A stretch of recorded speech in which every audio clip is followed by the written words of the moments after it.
Pernah kepikiran gak sih kenapa Natal dan Tahun Baru jadi tanggal merah di Indonesia ya?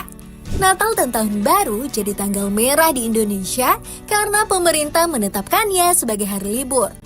Dulu waktu Indonesia masih dijajah Belanda, hari libur biasanya ditentukan berdasarkan perayaan agama dan hari besar. Setelah Indonesia merdeka, pemerintah mulai menetapkan aturan tentang hari libur nasional. Tahun 1946, pemerintah mengeluarkan penetapan pemerintah nomor 2, Unraveling Ekonomi dan Masyarakat tahun 1946, yang menetapkan hari-hari raya keagamaan sebagai hari libur nasional termasuk Natal dan Tahun Baru. Penetapan ini dilakukan untuk menghormati berbagai perayaan keagamaan dan budaya yang ada di Indonesia, yang mencerminkan keberagaman masyarakat. Kemudian di tahun 1967, Natal dan Tahun Baru resmi jadi tanggal merah lewat keputusan Presiden nomor 251 tahun 1967. Sejak saat itu, Natal dan Tahun Baru selalu jadi hari libur nasional. Pemerintah juga membuat aturan lewat SKB atau Surat Keputusan Bersama 3 Menteri. Aturan ini menetapkan tanggal-tanggal tertentu sebagai libur nasional dan cuti bersama, supaya orang-orang bisa punya waktu lebih banyak untuk merayakan hari-hari besar dan berkumpul bersama keluarga. Ngomongin soal Natal dan Tahun Baru, sebenarnya sejak kapan sih Indonesia mulai merayakan perayaan ini? Natal pertama kali dirayakan di Indonesia oleh umat Kristiani yang datang ke Indonesia pada abad ke-16, dibawa oleh misionaris dari Portugis dan Belanda. Awalnya, perayaan Natal di Indonesia tuh sangat sederhana, hanya diadakan di gereja-gereja kecil dan orang-orang Kristiani berkumpul untuk berdoa dan merayakan hari Natal.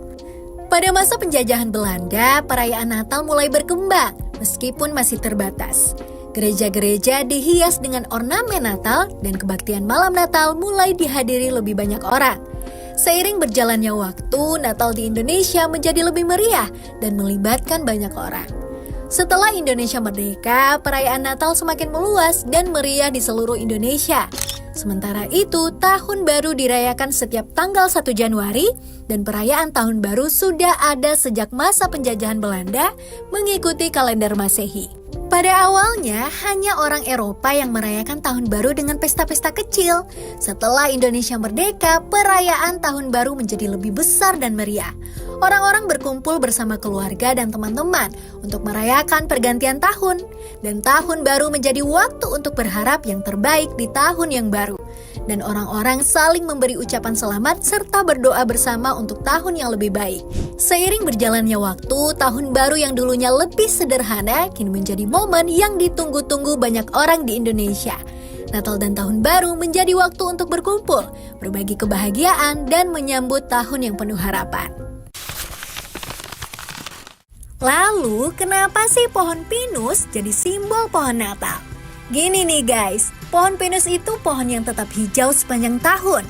Beda dari pohon lain yang daunnya rontok pas musim dingin. Pinus dipilih buat jadi simbol Natal yang penuh harapan dan kebahagiaan yang gak pernah pudar.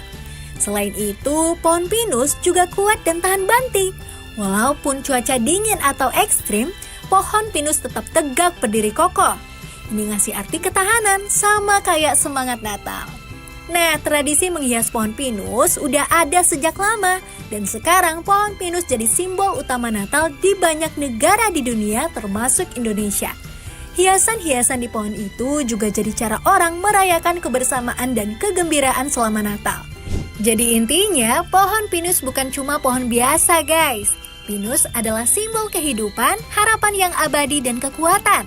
Semua maknanya pas banget sama makna Natal kan, Wak?